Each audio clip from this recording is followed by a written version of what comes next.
Make a picture frame whose border takes up exactly half its area.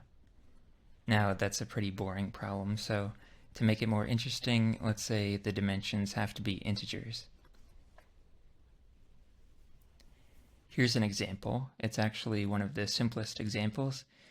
It's 6 units wide and 8 units tall, and the width of the border is 1 unit.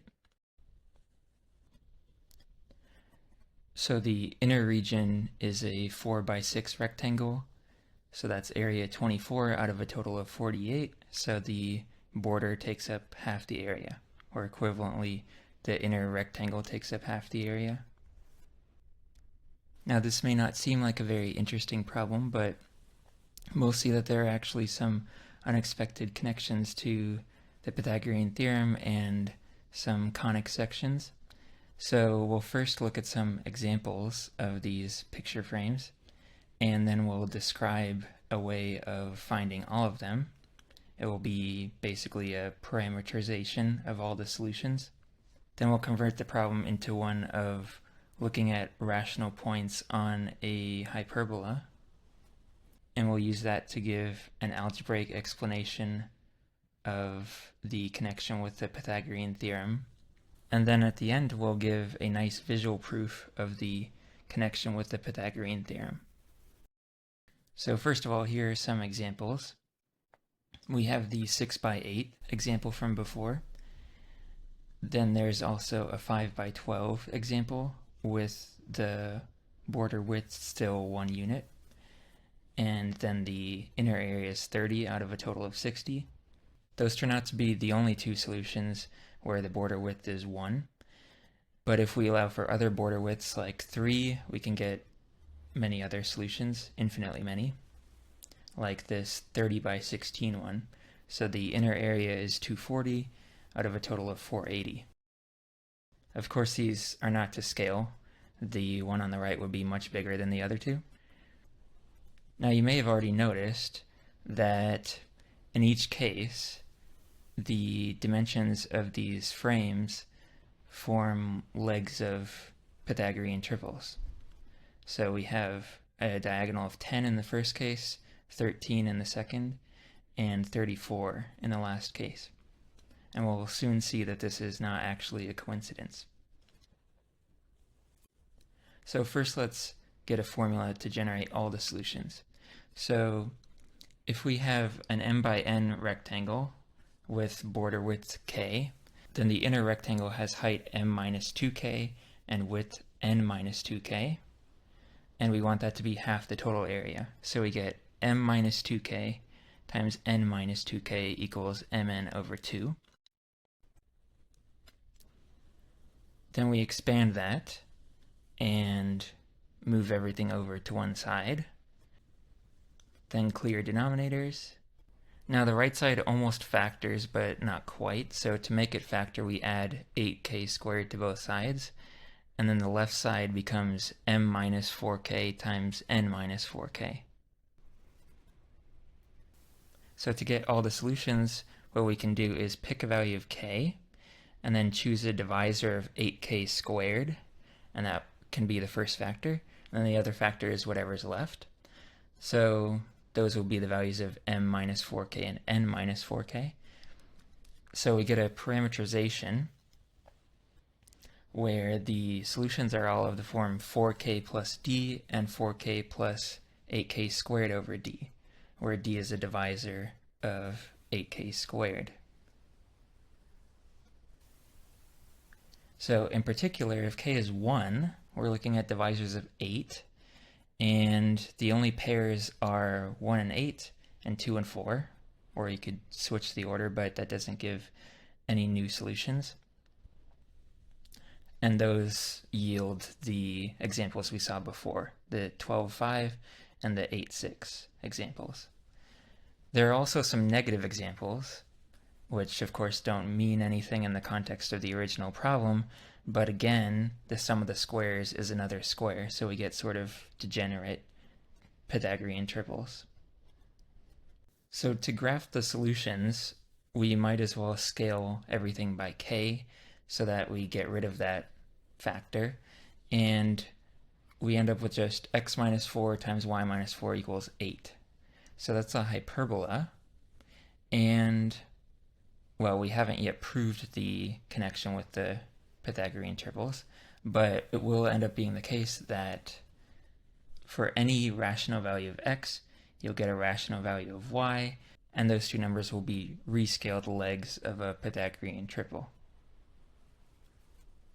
So in this picture, we have a very distorted image of a bust of Pythagoras, and around it is a frame that has half the total area, and the corner of the frame is moving along this hyperbola.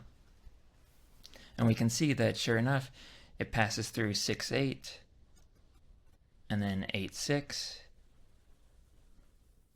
and then this point is 10 and 16 over 3, which is a rescaled version of the 30-16 example from before. And then last, we have the 12-5 example. And of course, it keeps going. Okay, so we'll use this formula x minus 4 times y minus 4 equals 8 to show that x squared plus y squared is always a square. And that will show that in the original problem, after we go back to m and n, the diagonal of the frame is always an integer. So we do always get Pythagorean triples. So one way of describing the points on this hyperbola are by taking the first factor to be anything, say t, and the second factor to be 8 over t. So that gives x equals 4 plus t, and y equals 4 plus 8 over t. And then we just have to square these and add them and see what we get. We end up with something that looks pretty messy. It's basically a quartic except divided by t squared. But sure enough, it really is a perfect square. It ends up being t plus 4 plus 8 over t all squared. Now there's a nicer way of writing that though, because t and 8 over t are x minus 4 and y minus 4. So this whole square is really x plus y minus 4 all squared. And if you expand that out and set it equal to x squared plus y squared, you will find that it's equivalent to the original equation, x minus 4 times y minus 4 equals 8. And now it's clear that you really will get a square every time. So to go back to m and n, we multiply back through by k. And so we get m squared plus n squared equals m plus n minus 4k squared. So going back to some of the examples we saw earlier, with k equals 1, we had 6 and 8. So we got 6 squared plus 8 squared equals 10 squared, and 10 is 6 plus 8 minus 4.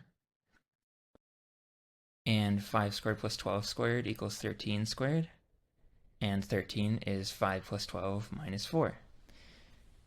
And the same pattern holds for k equals 3. We saw the 16, 30, 34 example.